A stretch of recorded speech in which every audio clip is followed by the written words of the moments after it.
స్థలాలపై చంద్రబాబు ప్రభుత్వ హామీని నెరవేర్చాలి. పేదలకు పట్టణాల్లో 2 సెంట్లు, పల్లెల్లో 3 సెంట్ల ఇళ్ల స్థలాలు ఇవ్వాలని, ఇంటి నిర్మాణం కోసం 5 లక్షల చొప్పున మంజూరు చేయాలి.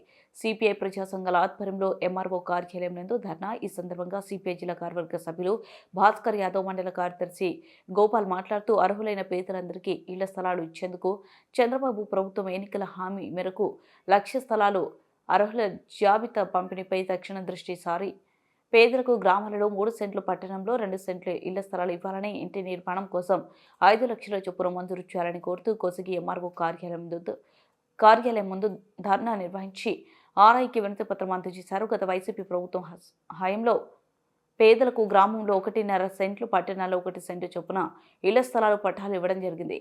ఆయా ఇళ్ల స్థలాలు పట్టణాలకు సుదూరంగా నివాస యోగ్యం కాని ప్రాంతాలలో కేటాయించడం జరిగింది.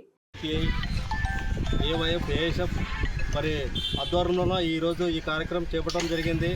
ముఖ్య ఉద్దేశం అంటే పేదవాళ్ళకి ఇంటి స్థలాలు, మరి స్థలం ఉన్న వాళ్ళకి మరి 5 లక్షల రూపాయలు ఇవ్వాలని తరపున మరి ఈ జనవరి 25 నుంచి ఫిబ్రవరి 10 వరకు ఈ ప్రోగ్రాం మన పార్టీ పిలుపు ఇవ్వడం జరిగింది.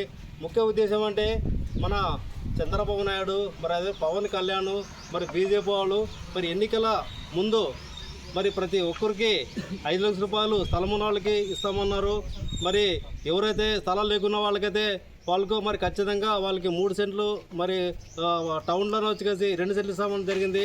మరి ఇంతవరకు ఈ ఇంటి స్థలాలపైన మన ముఖ్యమంత్రి ఇంతవరకు ఏ మాట చెప్పుకున్నట్లుగా బాధాకరమైన విషయం.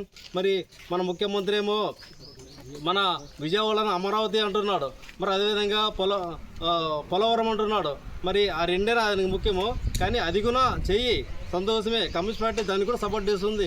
కానీ పేదవాళ్ళు దృష్టిలో పెట్టుకొని ఖచ్చితంగా ఇంటి స్థలాలు ఇవ్వాలని తరపున మనం సిపిఐ పార్టీగా డిమాండ్ చేస్తున్నాం.